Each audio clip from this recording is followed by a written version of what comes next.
Hello business owners, how are you? In today's video, we are going to discuss on USP, that is unique selling proposition. Every business or every individual, professional or any in a particular career, every person have a USP.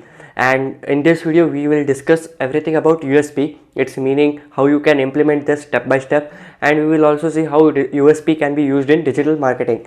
So let's start this video.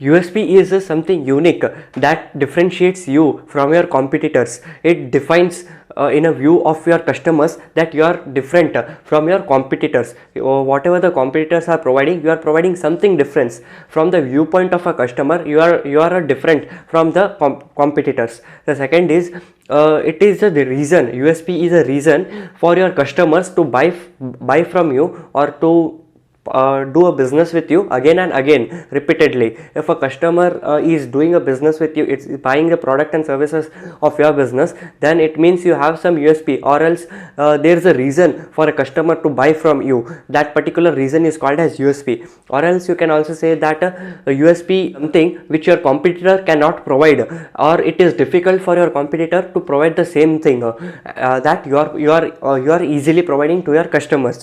So this can be a USP. If we take an example of a Domino's, for a Domino's the USP is 30 minutes pizza delivery or else free. So this is a USP, and other companies or other pizza brands or other fast food chains cannot implement it. It is difficult for them, and this is the reason why customers also order pizza from Domino's. So this was an example.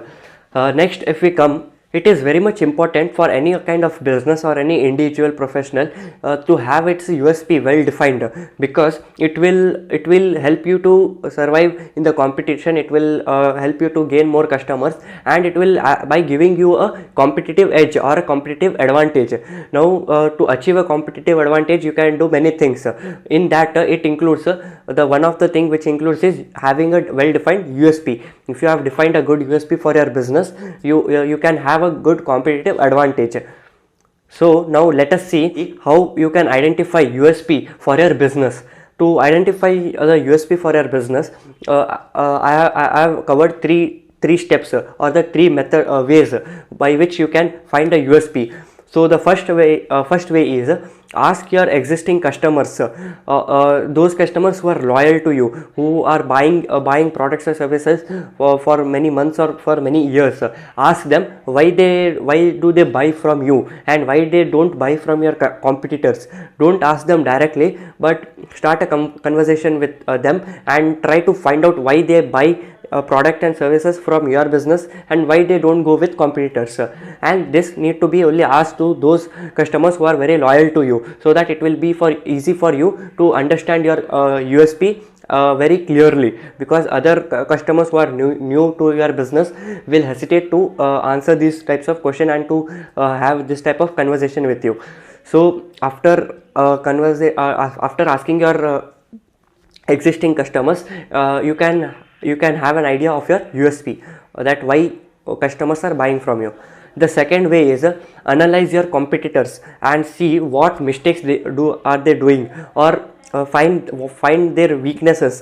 Or you can also say that the touch points of the customers where your competitors is missing out. Which touch point is your competitors not able to satisfy the customers? So try to find out this. Try to analyze your competitors, try to talk with them, or try to talk with their workers, or try to talk with their customers, so you can have an eye on their store or their business, and little bit you can analyze and you can find why people are buying from them and what mistakes are they doing, what weaknesses do they have, why people don't buy from them, so that you can make it your strong point and you can use that as a USP for your business. The third way is understand and analyze your own business. Now it's very important to find your own core values of your business, why you have started the business, what different thing do your product or service have that competitors don't have. Analyze your own business, find out what core values do your business have. You can, for this you can talk to your employees, you can talk to your partners, or inside your business you can have a brainstorming and you can find out what core values do your business have. And after doing these 3 steps, it for many businesses it might be that in the first step, that is after conversation with a few of their existing customers, they will get an idea of their USP. But for some businesses you have to go for 3 steps. First you have to talk to your existing customer, you have to analyze your competitors, you have to see their weaknesses, and also you have to analyze and understand your own businesses. And in this you have to do a SWOT analysis. So this is also a different concept, how to do a SWOT analysis: strength, weaknesses, then opportunity and threat. So I will make a dedicated video on SWOT analysis, how you can do a SWOT analysis for your business. So after doing a SWOT analysis, you will be very much clear of your USP. You can easily find your USP. So these were 3 steps of finding and defining your USP. Now after defining your USP, you have to market your USP to your audiences as much as possible through social media, or through you can also use your USP in your logo, in your taglines, in your brochure, in your visiting card, in your carry bags, everywhere, in your stores. Whatever the USP have you defined, try to use that in many things where your customer is encountering the things in your store. And if you have a website, on social media, or wherever you are advertising, billboards or online advertisement, wherever it is possible, market your USP so that your customers, you can gain more customers. And the benefit of having a USP, the biggest benefit is the audiences will have a strong and valid reason to buy from you. As I have said already, that USP is something, is a reason for our customers to buy from you again and again. So if you define your USP clearly and market it everywhere, then your audience will get a valid reason to buy from you. And as per the human psychology, to influence people to buy something, or to do some action, to bring them into an action, you have to give them a particular reason for that. Now let me give an example. If you tell 2 person to break a rock, and for one person you have told nothing, you have just said him that within 24 hours you have to break this rock, and for the other person you have said that after breaking this rock you will get one diamond, so you can take that diamond to home. So now for both the cases, the second person you have said the reason of breaking that stone, but for the first person you have not said the reason. So here the second person will break the stone very quickly, and he will not question you that I will not break, and he will not do any he will not have any restrictions.